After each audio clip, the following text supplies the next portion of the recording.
Welcome back to Arise Prime Time. I'm Charles Eniegolu, and this wouldn't be prime time without the presence of a commentator to give his personal perspective on the news and issues we discussed here on the program. And today I'm joined for the rest of the show by Arise News analyst and former chairman of the editorial board of Daily Trust newspaper, Mahmood Jega. Thank you very much indeed for coming in.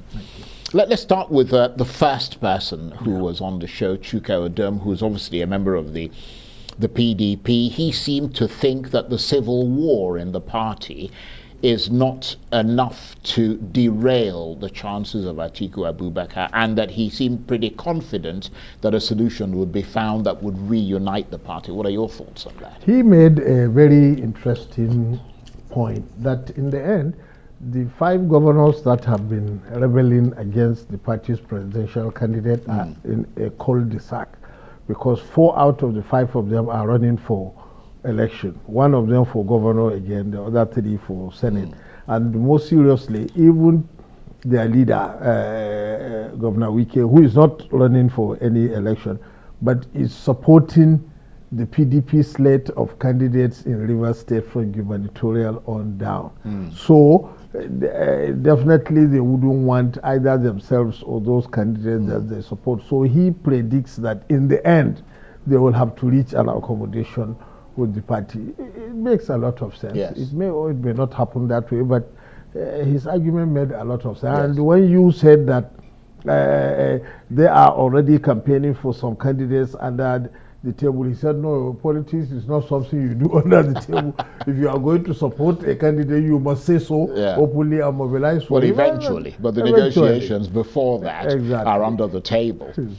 But looking at the other person who just left, Dr. Dakuku Peterside, who's of course of the APC, and assessing the chances of the APC's presidential candidate, Bola Ahmed Tinubu, he seemed to think that the odds were in favor of the APC, in spite of the fact that a lot of the analysis seems to see Mr. Tinubu as easily ahead in the southwest, coming second or third in the southeast and south-south, and fighting hard for votes across the north, amid reports and rumors that many key APC figures in the north are quietly backing an Atiku presidency. What is your take on that?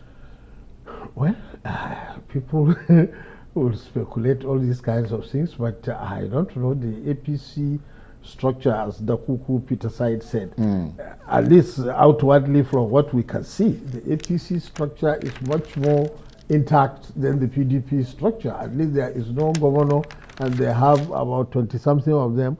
None is openly rebelling. No major party figures are openly rebelling. It is possible that some are harboring some grudges underground, but from what we saw in the last few weeks, the party is holding major rallies and events across many parts of the country, going from one state to another, and there was no visible sign of division, apart from the other advantages that, as Dr. Peterside said, the party has, which is it has more governors, more National Assembly, more state assembly members, and of course, if you control states, you have all the local government chairmen and councillors and commissioners and so many things. And in Nigerian politics, as he said, you know, it is the elite probably who sit in the cities and argue whether the government did well or it didn't do well, but the majority of voters are rural, and it is actual mobilization that will get them to the vote and determine how they vote. And if you have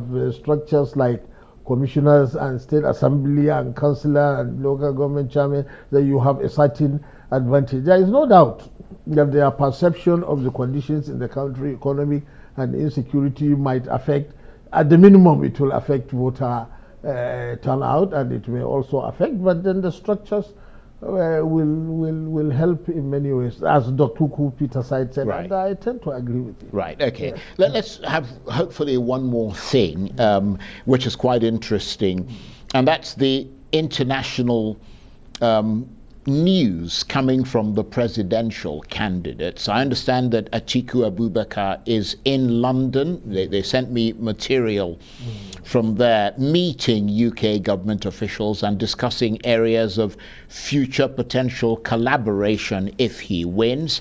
I also understand that Rabiu Kwankwaso is off to speak at Chatham House in London next week. We know that Bola Tinubu spoke there a few weeks ago. Do these kinds of overseas jaunts and the publicity they garner make any difference to the political fortunes of the candidates in Nigeria? Well, you know, a lot of politics is about optics. You know, if you are seen rubbing shoulder, not really us. Every major American presidential candidate travels abroad during the campaign. It's very important to be seen in Europe, in Asia, in other places. So the optics are important because they reinforce the confidence of your supporters. And in our own case, some of the candidates, you know, are dogged by allegations that they cannot visit certain countries. That's a good point. So it was very important, for example, some weeks ago when Atiku Abubakar went to the United States, because before he went, people were saying he cannot enter the US, he cannot do all that. So even at that level, you know, psychologically it is powerful. But as you know, there are also allegations last week that no, he was going to hospital, this and that. But his campaign said that was not true, that he was going to have some engagement. So if they sent pictures of those engagements, I think they have helped their... Yes, they certainly did. And I mean, they sent some of those pictures directly to me. So that, I mean, presumably that would rest that issue of whether he's well or unwell. Mahmood Jega, I want to thank you very much indeed. And he is an Arise News analyst and former chairman of the editorial board of Daily Trust newspaper. That's it for this edition of Arise Prime Time. Join us again tomorrow. From me and the entire team here in Abuja, bye-bye and thank you for watching.